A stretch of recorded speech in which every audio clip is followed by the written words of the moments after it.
Hey, what's up, guys? Debo here, and oh, wait a minute.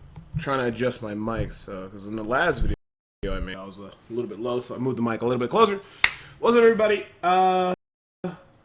This is the second installment. I'm just gonna try to do this on a regular basis. It's like every couple of days. I'll give you guys an update on what's going on in seasons and what's happening for the Witch Doctor class, what's just happening in the community in general. I'll try to keep these videos short and to the point. So if you guys are riding to work or at work or at home or watching the kids and you just want to listen to what's going on or wherever you're at, this will just catch you up in case you haven't been playing seasons as much as I have because I kind of just do this full time. Anyways, first and foremost, let's just talk about the progression of my Witch Doctor. It's been going pretty good. I can't complain. I finally got an SMK the other day. Not the greatest roll, but it's still a nice SMK. The main thing is running in groups and spending the greater risk and being able to do the group play has been pretty nice. And I've been getting a lot of blood shards. I was actually able to get my ancient, pretty much all ancient, my offhand for the Zunimasa, the shoes, the pants, the chest, and the gloves, even the belt of transcendence. I have Ildlich, the Ogdo's power. I still got to get the bracers, ancient, and then rings are kind of whatever. But I just like to say real quick, like man, the gearing progression is really easy, man. Like especially when you're running inside of groups. If you run inside of groups, especially with other witch doctors, the loot share party, or you're just basically spamming a lot of low tier greater rifts, or about 35 to 40, and you're just doing them quick. I was amazed by how easy the drops were, and but I mean, over the course of time of Diablo ROS, I mean they've been buffing everything up, so I guess I shouldn't be that surprised, but I don't want to seem like I'm disappointed, but it goes by so fast, and then it makes me really think. Well, do we really even need a 4 month season? We probably could get this thing cut down to 2 months, really, or even like maybe 2 months and then a month break, or maybe 3 months. But I think 4 months is too much based upon how much progression is going. Because I can just show you on the Witch Doctor leaderboards, you see the highest tier is 53, and we'll go ahead and we'll look at the. Let me see here, the normal Witch Doctor leaderboard, which is 58. It's not too far off. It's getting there. Keep in mind, this is only 2 weeks of progression. So that, I mean, that's pretty crazy in terms of how fast they're gearing up. But I mean, that's just how the game goes. Outside of all that, I mean, gear-wise, everything's been going well for me. I can't complain. Paragon 452. I treat it like a marathon. I play 8 hours a day. I focus on helping people and doing a lot of different things in that nature. And I'm trying to look at my profile now. And let me see here. There we go. I got 93 hours in, 34 minutes. 93 hours and 34 minutes. Not as much as some other people, but I've been praying it. Just basically telling myself I want to play about average of 8 hours a day.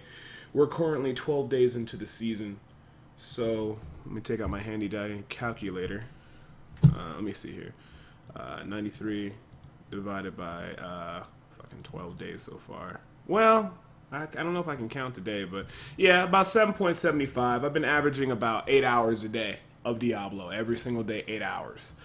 And some people have played even more, but I think those people are going to kind of burn out. I've been playing it more like a marathon, building the community, helping people out, gearing up. Because, I mean, eventually we're all going to catch up at some point anyway, because you're going to gear hits like a certain plateau, gyms and everything else.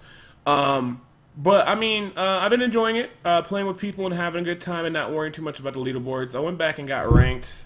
I did a 43, which is not nothing. But I am going to push to 48, I think, by the end of this week. And 48 will put me in top 100. And then I'll try to make Elite the top to 50, and 50 will put you in top 20. And then I don't think I'll be able to hit 52 with the current setup I have. I'll probably have to go Carnivore or something like that. But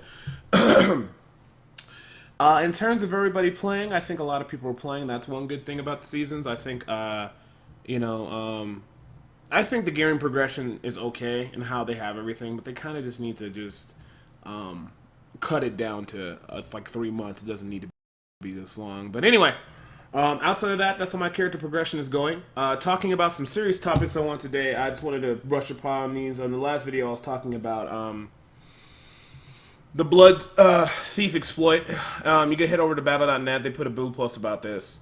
Long story short, I'm going to condense it for what you had to say. There was an exploit that enabled you a way to get the blood shard goblins to drop about anywhere between 3 to 5,000 blood shards, and people were doing that by having certain people in the Greater Rift, and then one person would go look for a blood goblin. They would kill it, get a shit ton of blood shards, and everybody would do that over and over again to get all the gear that they want.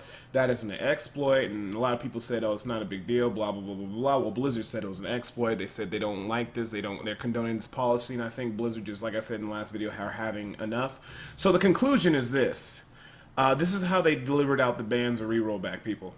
If you were a person that was facilitating the exploit or streaming it or showing it or promoting it or anything like that, i.e. Manor Cookie, you received the ban. If you're anybody that was doing it in secret behind the scenes, they rolled these characters back or they dealt with them behind the scenes, i.e. Gabinator, Stream Polak, other people and shit like that. And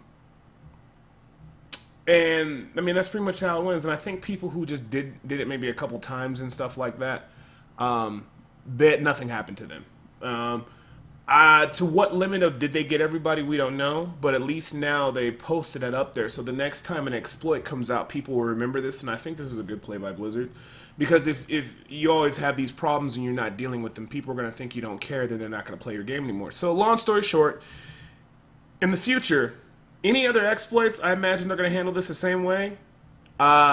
If you stream it on Twitch TV and people report you, which they probably did, you will get a ban, which I think is appropriate. I'm pretty, I mean, well, I'm pretty confident the next time something comes up, that's what happens. So at least the next time an exploit comes out, they won't stream it on Twitch. Maybe people just make a YouTube video, show the exploit once, and just tell everybody, hey, this is what's been going on.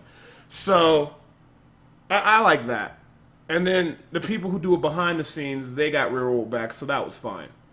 And at the end of the day, I don't think they got everybody, but it does send a good message to let people know what's going up. So, at least for the future seasons, because I said I don't think they'll be able to get everything hashed out until at least the 5th, 6th, 7th season, getting it really balanced to the point where people understand what they should and should not do, and trying to look deeper into the game so that these little glitches and stuff doesn't come out. So, really good job by Blizzard. About time. Welcome it, and just basically don't do it because you'll lose your your whole account. So all your progression, all your original stuff. Well, that's only if you promote it, right? I mean, don't stream and just stream exploits. You'll lose your whole count. People will report you probably. For the secondary thing, I guess if you do it behind the scenes and that's the risk you take. But the main thing is that I would tell people just it's not worth it. You don't want to lose your whole account. You don't want to lose all your progression, and you don't want to spend another $80 just to get back in a Diablo ROS or how much ever the keys are now. So yeah. So, I mean, that's over and done with. I'm glad they dealt with that. I'm cool with that. Awesome. The other thing I wanted to talk about real quick was, I guess everybody's starting to become self-aware about the whole solo situation because solo play is not actually solo play. What people do is they go inside of groups. Groups gives a superior amount of experience. You get better drops just because you have other people who might be of your same class, so you guys can share stuff around. And people are spamming Greater Rifts because it's just so much experience and the drops and the blood shards that realistically, if you were playing solo, actually solo today, like level your character up to 70 and, do all this stuff solo by yourself, you kind of, unless you're crazy grinding it or really know what you're doing, but even then, you kind of have no chance of competing with other people. That basically get in groups, get their gyms up to, because I think the highest Paragon right now, the highest Greater Rift is 65 in groups, which means people got their gyms anywhere from 65 to 70. So they got level 65 to 70 gyms. They got a lot of Paragon experience and all this kind of stuff. And the only thing that they do is they take all this stuff in groups and then go to solo player and just smash it. So like, people are starting to realize, like, I have no hope. What's the point of even playing solo? Why even call it solo? It's not solo because people from the groups are coming over. So it's nice to see that. They got a couple nice threads on Battle.net about that. One person said solo players avoid trying out seasons, and basically the gist of it, he just says if you like to play slow, then as far as season goes, the devs have given you the middle finger. Unless you level your character in pubs, both your Paragon and the MF drops, Magic Fund drops, necessary for timely progress will be denied to you. For example, me trying out my Wiz again, ever hopeful, but after 71 season 3 hours of playing solo, I'm only Paragon 160, which was kind of how I was. You know, I was kind of low until I got upgraded my CPU and started doing groups, and my Paragon skyrocketed. Um, but a representative player on my friends list who has done nothing but play pub games now 64 hours is 397 Paragon, which is the group experience. MF drops are equally horrendous of playing solo. I'm running at 120 Paragon plus. Overall story is zilch, squatch, nada. The dead set decided to sharpen the stick and metaphorically gouge both off any players who like to play solo. I have to agree with that a little bit. I don't agree with how he phrased his words, and it was kind of aggressive. But solo's not solo. Solo's in groups. Now, I don't mind people playing in groups and coming back and play solo, but there's a couple things they could do. I think that your Paragon level, I think that's okay if you want to run in groups. You know, I think Paragon level is okay to have. That can go for solo, and can go for multiplayer or groups or whatever. I think gyms should have a separate level. Like if you have a enforcer gym, it should have two levels. Group level is when you're in players with one other person or more. Your group level could be like 65, and then your solo level is going to be whatever managed level you can solo for yourself, because it doesn't make any sense to go into groups, get up gym to 65, 70, then come back to solo leaderboards and smash it. So they got to deal with that issue. One issue they need to deal with is also Wyatt Chang are also missing was that players were just getting really high level Greater Rift key shards like at level 70 or 72 or 73, and they know they can't beat it, but what they would do is they would get it to 72, 71, or 70, go in there, spend 45 minutes, kill the monster, and get the 3 guaranteed level upgrades on your gyms, which doesn't make any sense because gyms should be upgrading, should be a war for when you complete it, and this has been a long time problem. I talked about it because it's like, the problem is, if you, let's say, had a keystone for level 80, the problem is with this.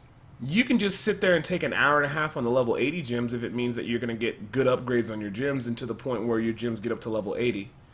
And that's a big disparity between having like a level 80 gym or a level 70 gym to somebody who does solo. He's progressively pushing content. He's only up to 45. His gyms might be 46, 47, 48 tops. So that's another issue. So that's why a lot of people run in groups too, because they get the gyms higher. But they really need to address that issue with just simply making it so that if you can't beat a rift, you should not be able to upgrade your gyms. Or if you don't beat a rift, they let you upgrade your gyms, but they only give you the last level you completed. So if you did a 67 and your last clear was 65, you would still have your gyms upgraded at level 65 rate. You know, your previous cleared one, that's the limit they'll set it at. So it's going to be interesting to see what they do with that. I think they're going to deal with that in the future.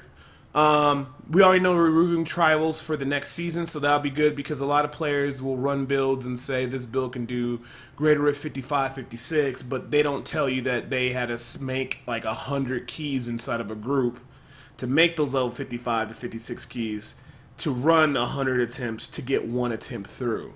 So they don't tell you all that little side stuff and stuff like that. But I will tell you, if you're trying to compete solo and you don't have a group, you really, really, really, really need, in order to compete, to be in a group. But, you know, I'll be honest.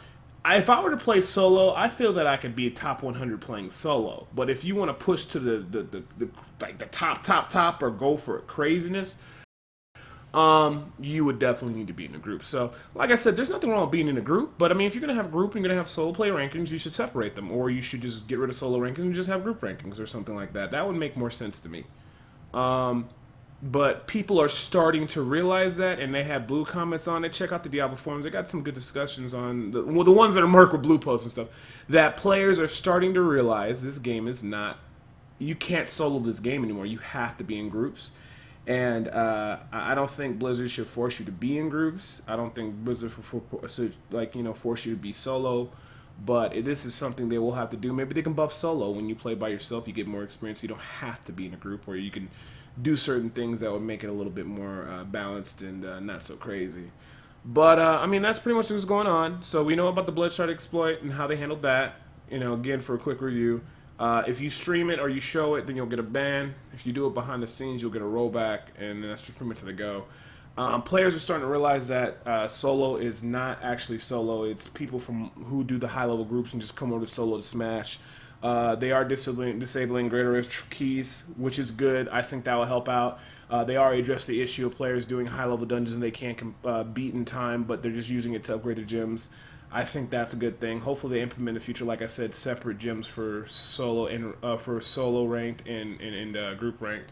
And they keep looking into this how to make it a little bit intricate, like a more intricate balance of like if you want to go groups, that's fine. You do your groups and you go with your groups and you rank with your groups, and then when you come solo, you have a separate progression where you're playing solo. I mean, you can. I'm okay with people getting gear from groups, but like they really might even have to look into like Paragon. They might have to look into Paragon. They might have to look into gym levels for solo and group and separate them because, like I said, if they're not going to do that, you might as well just remove it because you're giving people a false illusion of stuff. But like I said, it's really interesting to see a lot of players are kind of becoming self-aware and stuff like that. One thing I will say is that the viewership and all the crazy stuff is starting to drop down right now. As I look at it right now, Diablos is not getting the numbers that he got. So some people say, well, you can't gauge stuff by Twitch numbers, and I would like to disagree with that. We're at 9,000 viewers, so it's pretty good in the morning. We'll have to see how this is going to carry on through the whole day. Might go good, might go bad. Don't know if he'll get more, but this is only a second week. And it's going to be interesting. I really think by the 1 month period, a lot of people are not going to be streaming it anymore. And then as long as Path of Exile Act 4 comes out, a lot of people are playing that. We're going to have to wait to see how this is going to go because I don't think a lot of people are going to, how do you say, I think it's just going to keep going down. I don't want to see it to go down, but realistically, I don't think it's going to stay up like that. But hopefully we can maintain some good numbers on Twitch because we want to be on the top on Twitch because that draws people into the Diablo 3 channel, and that might make people want to play, and we need new players to the game because new blood is the lifeblood of any game. So, gonna do go back to doing some runs and doing the regular stuff. If you guys want to join the SPS Diablo community, we're doing runs all day. Even if you don't get in my groups or the people that are doing stuff, if you need a power level, you need help, you want to run in groups, and you're afraid because people might give you shit, just run in our groups. We're pretty friendly. We'll help you get some levels up and stuff like that. We're always just trying to grow the community. Outside of all that, man, I'll give you guys another progress in the next couple days. I might update. I usually I'm thinking about doing this every 3 days. But then again, if something major happens, I'll make another video. But, yeah, so I will see you guys next time. I also got a new series of videos coming out. They're just going to be basic videos for new players. Be on the lookout for those. One that discusses the whole how blood shards work. One that discusses like how rift running works, how bounties are. Basically talking the current status of the major things that we farm over and over game and what they can be improved upon, or just basically what to expect from doing those. But I hope you guys have a good day. I'll see you guys on Twitch TV, and I'm Debo, and I'm out.